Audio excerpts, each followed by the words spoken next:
វីដេអូ highlight ពេញមួយការប្រកួតតែម្ដងការ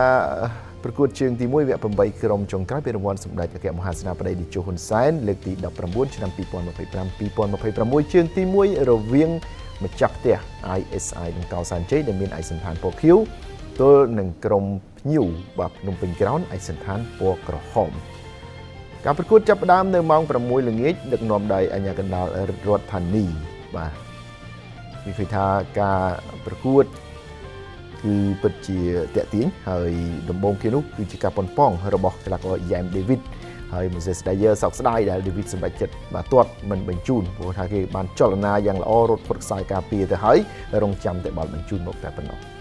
យ៉ាងណាក៏ដោយនៅនាទីទី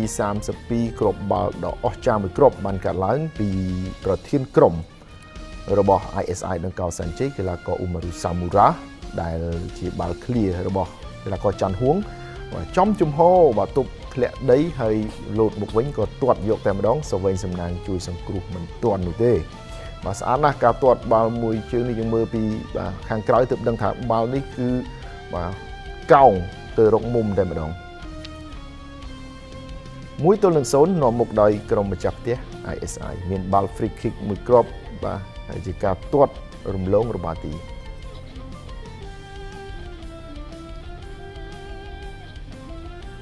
ការប្រកួតវគ្គទី1មានគ្រាប់បាល់មួយគ្រាប់ដែលនាំមុខបាទដល់ក្រុមម្ចាស់ផ្ទះ ISI និងកោសាន់ជ័យទៅលើភ្នំពេញក្រោនចូលដល់វគ្គទី2ការប្រកួតក៏កាន់តែជក់ចិត្តបន្ថែមទៀតហើយចំណុចនេះជាការរកបានគ្រាប់បាល់តាមស្មើរបស់កីឡាករ Breno Cetano នៅនាទីទី55ការបញ្ជូនរបស់ Moses Dyer បានយ៉ាងល្អ Breno Cetano ប្រើបច្ចេកទេសផ្ទាល់ខ្លួនបាទគៀសមួយផុតខ្សែការពារហើយក៏ឈីបបាទរំលងអ្នកចាំទីផងដែរសេចក្ដីប្រសិទ្ធព្យាយាមរត់មកតែមិនទាន់ធ្វើឲ្យបាទភ្នំពេញក្រោនស្មើជាមួយនឹង ISI 1-1ចំណុចនេះវិញការបញ្ជូនរបស់ Umaru Samura ទៅរកកីឡាករ Lansine Diakite ហើយគេក៏បញ្ចប់ទីបានយ៉ាងល្អនាំមុខជាថ្មីម្ដងទៀតនៅនាទីទី69ផាក់អ៊ីយ៉ុងព្យាយាមរត់ទៅពាំងចំណែកឯសវ័យសំណាងក៏ចេញមកដែរតែយ៉ាគីតេបាទរុញឲ្យផុតអ្នកចាំទីបានយ៉ាងល្អ2-1អ្នកគ្រប់គ្រងពិសេសគឺក្រុមដំរីជ័យបាទពិតជារីករាយខ្លាំងណាស់ចំពោះគ្រាប់បាល់ទី2នេះ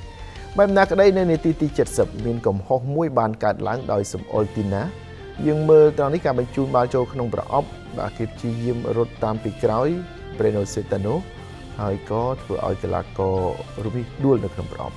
Moses Dyer មិនឲ្យឱកាសតាមស្មើនេះភ្លាត់នោះទេគឺបានទាត់បត់មកកិច្ចផុតពី